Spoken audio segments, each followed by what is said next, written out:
Hai guys, gimana kabarnya? Sehat kan? Kembali lagi di channel Barna Movie. Kali ini gue akan menceritakan alur film yang berjudul An Intuition yang rilis pada tahun 2021. Sebelum ke alur filmnya, jangan lupa subscribe, like, and comment untuk mendapatkan video-video terbaru. Oke, nggak usah kelamaan, langsung aja ke alur filmnya. Let's go! Scene pertama dimulai pada seorang cewek yang bernama Rebecca yang ingin minum di tengah malam. Sambil main HP, tiba-tiba seseorang muncul yang membuat Rebecca berteriak, sehingga membangunkan orang tuanya yang bernama Sam dan Joyce. Sam lalu mencari Rebecca yang bersembunyi di dapur dan orang misterius pun pergi lewat jendela. Diperlihatkan Rebecca yang lagi diinterogasi oleh polisi di malam itu. Setelahnya, mereka bertanya ke Becca kenapa dia bangun di tengah malam. Dan Becca menjelaskan. Tiba-tiba telepon Becca berdering. Ternyata pacarnya. Sam marah karena pacarnya menelpon jam 4 pagi. Lalu Becca disuruh untuk tidur kembali. Tinggal Sam dan Joyce di dapur. Mereka malah berdebat masalah yang baru terjadi. Yang Sam pikir itu ulah pacar anaknya. Tapi Joyce tidak mempercayainya. Karena Joyce tidak mau berdebat, Joyce tidur lagi. Tapi Sam memberitahukan kalau dia ada kerjaan dan pergi di jam 4. Yang ternyata dia pergi ke perempuan selingkuhannya untuk menenangkan pikirannya. Film pun dimulai. Diperlihatkan Becca dan pacarnya yang bernama Len. Becca lalu menceritakan kejadian semalam. Karena tangan Becca dingin, mereka pergi di kantor. Sam yang lagi was-was karena melihat email yang diperlihatkan foto Sam dengan selingkuhannya di ranjang. Scene berpindah ke Becca yang ingin pergi ke suatu tempat. Temannya lalu mencium bau bangkai karena baunya semakin parah. Becca memberhentikan mobil untuk mengeceknya. Ternyata itu adalah bau bangkai rusa yang dimasukkan ke mobil Becca. Tiba-tiba teman-temannya datang yang bernama Chris. Dia menunggu Chris karena Sam yang gelisah. Sam berbohong, dia hanya memberitahu ke Chris kalau dia hanya kepikiran ke Becca dari teror semalam. Setelah Chris pergi, Sam langsung menghapus emailnya. Sam yang mencurigai selingkuhannya yang meniru menemuinya. Tiba-tiba teleponnya berdiri, yaitu dari kepolisian. Di kantor polisi, Sam yang marah malah menuduh Len. Karena Becca tidak mau pacarnya dituduh, dia malah berdebat di kantor polisi dengan ayahnya. Kemudian, detektif menemui Sam yang bernama Savannah. Mereka lalu ke ruangan Savannah. Savannah bertanya ke Sam apakah kalau Sam punya musuh atau anaknya punya musuh. Sam menjawab mereka tidak punya musuh. Sam juga memberitahukan kalau pagi tadi ada email yang misterius masuk. Savannah yang ingin mengetahui lebih lanjut email misterius tersebut, Sam malah menjawab kalau emailnya udah dihapus dan Sam pergi. Di malam hari, Sam yang terbangun karena mendengar sesuatu ke kamar Becca. Becca lalu membuka pintu yang tiba-tiba suara itu muncul kembali. Becca lalu ke kamar ibunya. Sam lalu mengecek keluar dan membawa tongkat baseball. Sam malah menemukan suara di mobil membuat Sam sangat marah. Sam lalu langsung ke dalam malah memarahi Becca karena Sam menduga itu ulah pacarnya karena sudah merusakkan mobilnya. Lalu suara pintu kembali bersuara. Yang Sam kembali mengeceknya dan menyuruh menelpon polisi. Lagi mengecek, Sam berteriak kalau dia punya pistol. Di jendela, Sam melihat bayangan, rupanya itu hanyalah boneka yang ada tulisan, "Kamu tidak punya pistol," yang membuat Sam sangat marah dan memukul boneka tersebut sampai hancur. Di pagi hari, Sam yang memegang senapan sambil minum didatangi oleh Joyce. Mereka lalu berdebat untuk pindah rumah. Sam yang tidak mau pindah berteriak ke Joyce. Joyce lalu pergi ke kamar mandi. Karena Joyce yang tidak bersuara sangat dipanggil, Sam mengeceknya ke kamar mandi. Ternyata Joyce sudah bundir. Rupanya itu hanyalah mimpi buruk Sam. Tiba-tiba bel rumah berbunyi, yaitu Savannah yang datang. Sam yang baru terbangun dengan senapan di atas meja, lalu membereskan semuanya, baru membuka pintu. Tujuan Savannah datang hanyalah mencari informasi kasus Sam. Sam memberitahu kalau Sam mencurigai pacar anaknya, yaitu Len. Savannah lalu mencatat nama Len. Savannah yang menerima informasi dari Sam langsung mengikuti Len yang lagi berduaan dengan Becca di jalan. Di malam hari, Chris dan Sam makan malam keluarga yang sudah diberitahukan sebelumnya. Lagi asik-asiknya makan, Becca menelpon kalau dia sendirian di rumah. Karena Joyce khawatir ke Becca, mereka langsung pulang. Di mobil, Joyce yang merasa Sam sudah berbeda ke Joyce yang tidak pernah lagi diberi jatah kepadanya. Malah Sam mencuekin Joyce yang mengeluh ke Sam tentang hubungan mereka. Sesampainya di rumah, mereka mendengar suara-suara di samping rumahnya. Sam menyuruh Joyce menelpon polisi, dan Sam mengeceknya. Joyce yang mencari-cari Becca terkejut melihat Becca tiba-tiba datang di hadapannya. Sedangkan Sam yang mencari orang misterius itu menemukannya. Sam yang sangat marah langsung memukul kepalanya tanpa ampun bahkan sampai mati. Sam masih mencurigai kalau orang itu adalah Lane. Benar saja orang yang dipukul Sam benar Lane. Tanpa rasa bersalah, Sam masuk ke dalam dengan tenang dan menceritakan ke Joyce kalau dia habis mengejar rakun. Sam yang ingin membuang jasad Lane berbohong ke Joyce kalau HP-nya tertinggal di bar. Di suatu tempat, Sam menggali kuburan Lane dan menguburnya tanpa ada rasa bersalah. Setelah membereskan bukti kejahatannya, Sam pulang dan malah tidur dengan tenang. Pagi harinya, ekspresi Sam yang tenang karena dia pikir masalahnya sudah kelar.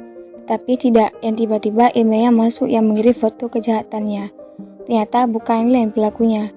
Bersamaan Savannah menelpon karena Lane menghilang dari semalam, dilaporkan oleh ibunya. Sebab Savannah menelpon Sam karena Sam sangat tidak menyukai Lane dan menuduh dia pelaku yang meneror rumahnya. Tapi Sam dengan tenang berbohong kalau dia tidak tahu apa tentang Lane. Karena Savannah tidak punya bukti, Savannah menyuruh Sam pulang. Hendak masuk ke mobil, Sam ditelepon oleh seseorang menggunakan HP Joyce. Orang itu mengancam Sam dengan meninggalkan upload berisi foto-foto Sam dengan selingkuhannya di malam pembunuhan. Karena Sam tidak bisa berlawan walaupun berteriak lewat telepon, menuruti perintah orang itu dengan menemuinya di bar malam nanti dan mengosongkan jadwal keluarganya. Sam sudah sampai di bar bertemu dengan selingkuhannya. Sam lalu menyuruh dia buat keluar dan bicara. Sam yang menduga semuanya ulah selingkuhannya mengancamnya sehingga mereka putus malam itu. Sam yang sangat frustasi, tiba-tiba orang misterius lewat yang Sam duga dia meneror. Sam lalu mengejarnya, mereka lalu berkelahi. Sam yang sangat marah memukul orang itu tanpa ampun. Sam melihat batu mengambilnya, lalu memukul tangannya sampai jarinya putus. Karena orang itu kalah, dia pun lari menjauh. Scene berpindah di hari Natal. Sam dan keluarga ke gereja dan mendengar pidato. Setelah acara di gereja tersebut berakhir, ada orang misterius yang mengucapkan selamat Natal ke Sam dan memegang bahunya yang jari-jarinya putus. Karena Sam merasakan jarinya ada yang putus, bertanya ke Chris siapa yang memegang bajunya. Sam yang melihat anak yang tangannya diperban menghampirinya. Lalu Sam ingin melihat luka tangan anak itu. Anak itu yang tidak mengenal Sam tidak mau memperlihatkannya. Karena Sam sangat frustasi, dia malah memaksa anak tersebut sampai-sampai anak itu berteriak yang membuat orang di gereja melihat dia. Karena dianggap ingin menyakiti seorang anak, pendeta tersebut menelpon polisi. Langsung aja Savannah memarahi Sam karena ingin menyakiti seorang anak karena masalah orang yang menerornya. Sam memberitahu kalau semalam dia habis berkelahi dengan orang yang meneror dirinya dan menghancurkan dua jarinya, dan menceritakan tadi ada yang memegang bajunya dan orang tersebut tidak mempunyai dua jari. Savannah yang terkejut mendengar karena tidak melapor. Savannah lalu mengingatkan ke Sam kalau ada kejadian apa-apa langsung menghubungi dirinya tanpa ada kebohongan. Saat di mobil, Sam yang sangat stres dengan masalahnya berdebat dengan Becca karena Becca membicarakan masalah di gereja. Joyce muak karena Sam yang terus berdebat menghentikan mobilnya dan keluar bersama Sam. Joyce lalu bertanya ke Sam apa dia punya musuh atau utang, karena kenapa mereka terus diteror oleh orang-orang. Malam harinya, Sam dan Joyce membicarakan sambil minum. Joyce sudah merasakan kalau Sam punya perempuan lain, lalu menceritakan tentang perasaannya selama ini yang selalu mencurigai perilaku suaminya. Setelah menceritakan dengan menangis, Joyce bertanya langsung ke Sam, apakah kamu mempunyai wanita lain di luar sana? Sam yang tidak membantah langsung menjawab iya. Sehingga membuat Joyce histeris dan didengarkan oleh Becca. Sam lalu meminta maaf ke Joyce. Karena Joyce sudah sangat marah, dia malah menghancurkan gelas di tangannya. Tiba-tiba, orang misterius menangkap Rebecca. Becca lalu berteriak yang membuat pertengkaran Sam dan Joyce terhenti dan lari ke kamar Becca. Sam lalu berkelahi dengan orang misterius itu. yang hendak memperkosa BK. Sayangnya Sam kalah sampai dia pingsan. Orang itu lalu melanjutkan menyerang Joyce dan BK. Karena orang misterius itu menangkap BK, lalu Joyce menyerang orang itu, sehingga BK terlempar dan kepalanya terbentur di lantai. Joyce yang dicekik oleh orang itu lalu memborgol tangannya di meja. Lalu Joyce menusuk orang itu yang membuat orang itu ke BK dan ingin memperkosa BK. Untungnya Sam datang dan menembak orang itu sampai mati. Setelah kejadian itu, polisi datang dan mengecek semuanya, tetapi tidak seorang pun yang mengetahui siapa identitas orang yang menyerang keluarga Sam dan tujuannya. Karena rumah keluarga masih dalam penyelidik, Sam dan keluarga menginap ke rumah ibu Joyce. Di rumah mertuanya, Sam dan Joyce yang duduk di api unggun lalu ingin membuka lembaran baru, tanpa ada lagi kebohongan. Karena cuaca yang sangat dingin, Sam ingin membeli bir dan Joyce menyuruh Sam membeli pizza. Sebelum pergi, Sam berpamitan ke Joyce dan mengucapkan aku pasti akan kembali. Sesampainya di bar, Sam duduk dengan seseorang. Sam yang mengambil es lalu mengopresnya di kepalanya. Orang yang di samping menyapa Sam. Lalu mereka mengobrol-ngobrol masalah pribadi. Pria itu kemudian mengambil minuman. Yang ternyata pria itu adalah orang yang selama ini menerornya. Pria itu lalu menyuruh Sam mengikuti dirinya ke rumah Sam. Karena masih ada polisi. Awalnya Sam menolak karena diancam akan dibocorkan rahasianya yang telah membunuh pacar anaknya. Akhirnya dia pergi dengan pria itu. Di mobil, pria itu bertanya ke Sam apakah Sam mengenal Molly. Tiba-tiba Sam berpindah di rumah Sam yang polisi sudah siap siaga untuk menembak pria yang meneror Sam. Dan Sam menjadi tawanan pria itu. Sam lalu disuruh menceritakan sebuah kisah, yaitu dulu di malam pesta, Sam yang mabuk mengikuti seorang wanita bernama Molly ke kamar mandi, lalu teman-temannya mengunci Sam di kamar mandi bersama dengan Molly. Karena Sam mabuk, Sam memukuli Molly sampai pingsan, lalu memperkosa Molly.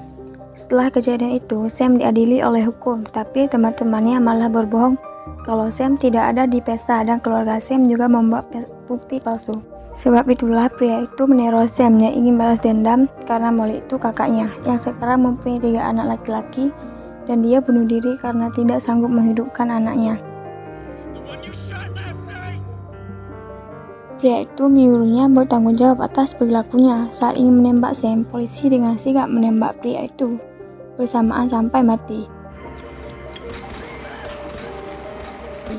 Joyce selalu menatap Sam dengan kecewa. Tamat. Gimana filmnya? Mengerikan bukan? Mohon maaf kalau ada kekurangan dalam penyampaian cerita. Sampai jumpa di video-video selanjutnya.